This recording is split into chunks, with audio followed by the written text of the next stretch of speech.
जळगाव जामोद येथे दुधाला अनुदान देण्याची मागणी भाजपाकडून आमदार संजय कुंटे यांच्या नेतृत्वात आगळंवेगळं आंदोलन करण्यात आलं। यावेळी रस्त्यावर दूध न सांडवता ते गरिबांना वाटण्यात आलं।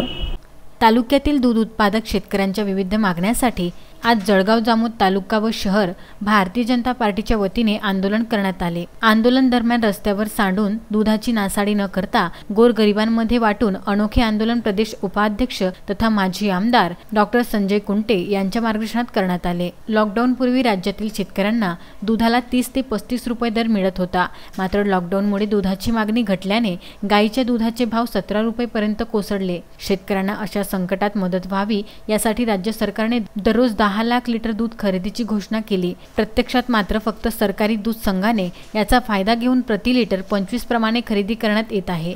त्यामुळे खरा शेतकरी यापासून वंचित राहत आहे। त्यामुळे शासनाने केवढ्या सहकारी संस्थांना मदत न देता सरळ शेतकऱ्यांना मदत करावी। दुधाला किमान 30 रुपये प्रति लिटर भाव द्यावा, किमान 10 रुपये प्रति लिटर प्रमाणे अनुदान थेट शेतकऱ्यांच्या खात्यात जमा करावे। दूध व दुग्धजन्य पदार्थांची निर्यात करावी। दुधाच्या भुकटीचे भाव वाढून प्रति किलो 50 रुपये प्रमाणे अनुदान देण्यात यावे। एकीकडे पिशवीतून विकल्या जाणाऱ्या दुधासाठी ग्राहकांना 40 ते 50 रुपये मोजावे लागतात व शेतकऱ्याला मात्र 17 रुपये दिल्या जातात। ही तफावत का? अशा प्रकारच्या मागण्या भाजपातर्फे करण्यात आल्या। शहरातील दुर्गा चौकात हे आंदोलन करण्यात आले।